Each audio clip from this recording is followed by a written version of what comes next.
अब पिछले 7 वर्ष से भारत के प्रधानमंत्री हैं और देश का कोई प्रदेश ऐसा नहीं है, भले ही हमने चुनाव जीते हो या हारे हो, कि जहां पर चुनावों को कभी भी टाला गया हो। लेकिन आपको ये भी समझना होगा कि जिन लोगों ने अव्यवस्था दिल्ली में पैदा की और जो लोग दिल्ली की अव्यवस्था के लिए जिम्मेदार हैं, वो चाहते ही नहीं कि दिल्ली में व्यवस्थित ढंग से म्युनिसिपैलिटी काम कर सके।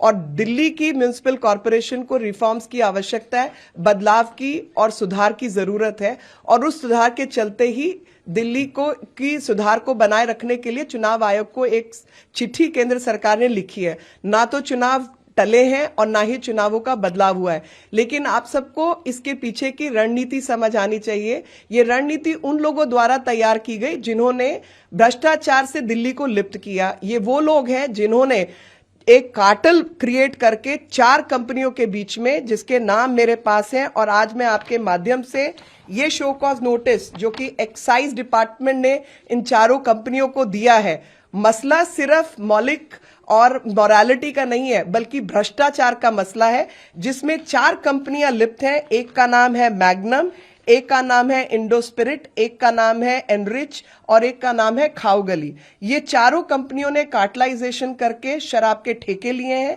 इसमें से जो कंपनी है कोई ब्लैकलिस्टेड कंपनी है। इसमें जो नियम है, उस नियम में जो शराब बनाता है, जो मैन्युफैक्चरर है, वो रिटेल का काम नहीं कर सकता, लेकिन बावजूद उसके इन 4 कंपनियों को ये सारे ठेके दिए गए हैं।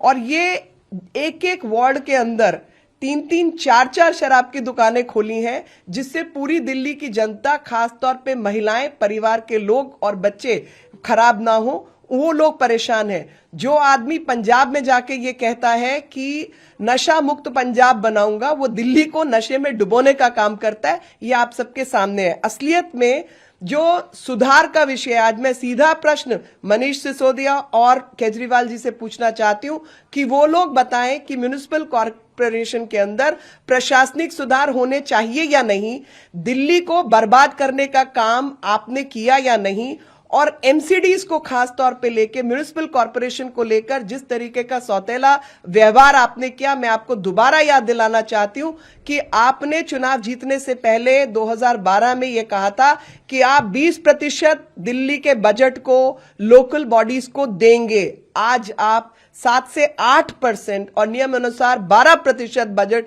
जो उनके हिस्से का है क्यों नहीं दे रहे, और क्यों प्रशासनिक प्रक्रिया के अंदर हस्तक्षेप कर रहे हैं? जिन लोगों को संवैधानिक प्रक्रियाओं की समझ नहीं है, जिन्होंने आज तक कानून नियम का पालन नहीं किया और उसके उल्लंघन में पार्लियामेंट्री सेक्रेटरीज पहले अपॉइंट किए थे भ्रष्टाचार करने के लिए, उन्होंने अनऑथराइज्ड जो बॉडीज हैं वो क्रिएट की थी, कभी डायलॉग के नाम पे, कभी किसी और नाम पे। इनके भ्रष्ट एमएलए, इनको इन्होंने रोल पे रखा था। और मुझे आज तक वो तस्वीर मेरी आंखों के आगे आती है जब राशन कार्ड बनाने के लिए एक महिला से किस तरीके का दुर्व्यवहार किया था। इन सब के रहते वो नियम कानून की जिनको खुद आज तक पालन नहीं किया, वो एक संवैधानिक संस्था को जो अपनी मर्जी से कोई सूचना प्राप्त होने पर अगर प्रेस कॉन्फ्रेंस को लेकर कुछ कहती है, अभी भी समय है, चुनाव होने में अभी भी समय है। असलियत में जो कहानी है वो ये है कि अगर डिलिमिटेशन होती है दिल्ली की वार्ड्स की, तो उसमें इन्होंने जो जो हरकतें की हैं, जो भ्रष्टाचार इनका शराब के मामले में सामने आया है, शायद और क्या क्या गफलत है, इस करके ये डरे हुए हैं। असली बात तो ये है कि डरा कौन है? जहां तक भारतीय जनता पार्टी का प्रश्न है, भारतीय जनता पार्टी 370 इस देश में हटा के आने वाली पार्टी है। वो किसी से डरने वाली पार्टी नहीं है। ये डरने डराने का काम औरों का है, और उसी का संज्ञान लेते हुए जरा सोच समझ के बात करें। उन्होंने कहा है हमारे सर्वे में 272 में, अरे इनके सर्वे में तो पंजाब भी ये जीत रहे हैं, इनको रहने दो भाई, इनको रहने दो। ये तो अपना सर्वे खुद से ही बनाते हैं। ये तो केजरीवाल को मुख्यमंत्री भी बना रहे थे पंजाब का। आप इनका सर्वे मानते होंगे, मैं नहीं मानती, और ना ही जनता मानती है।